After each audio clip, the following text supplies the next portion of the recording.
Bonjour tout le monde, deuxième petite vidéo zoom sur. Et aujourd'hui je vais vous présenter la Septaria. Alors, là c'est une Septaria sauvage, on la voit scintiller. Ça donne presque une sensation de velours, enfin quand on la regarde ça peut faire penser à ça. Bon c'est un velours tout dur hein. C'est assez agréable. C'est une pierre qu'on appelle aussi œuf de dragon. Parce qu'à l'arrière, ça pourrait ressembler à un œuf de dragon ou de tortue ou de lézard.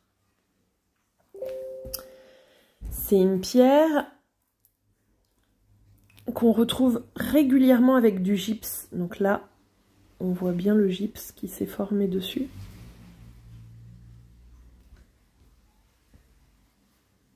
Désolée, le temps que voilà, mon téléphone fasse le point, c'est pas très agréable. Là, il y a de gros morceaux. Et en fait, donc, on peut avoir du gypse ou on peut avoir de la calcite jaune qui se forme dessus. Donc là, on appelle Septaria sauvage et là, on l'appelle Septaria calcite jaune. Et si vous observez bien, vous voyez toutes les petites micro-dentures là qu'on voit là ou là. En fait, c'est les petites...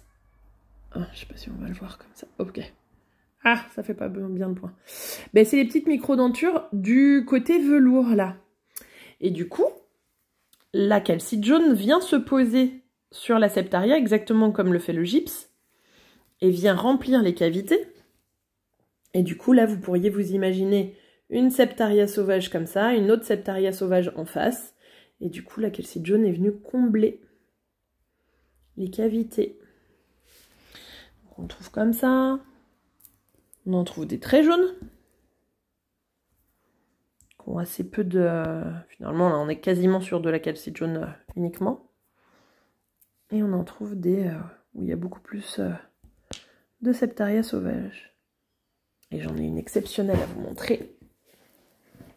C'est un gros bébé qui s'ouvre. Alors, est-ce que je vais réussir à une main? Oui. Donc, la moitié qui s'ouvre. Et le gros œuf. Alors, elle fait 4 kg, hein, donc j'avoue, à bout de bras, c'est pas le plus facile. Hop.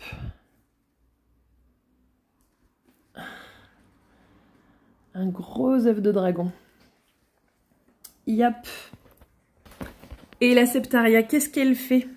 Sur le plan physique, il est associé au ventre et à l'estomac, organes intimement liés à l'énergie, à la force et au bien-être.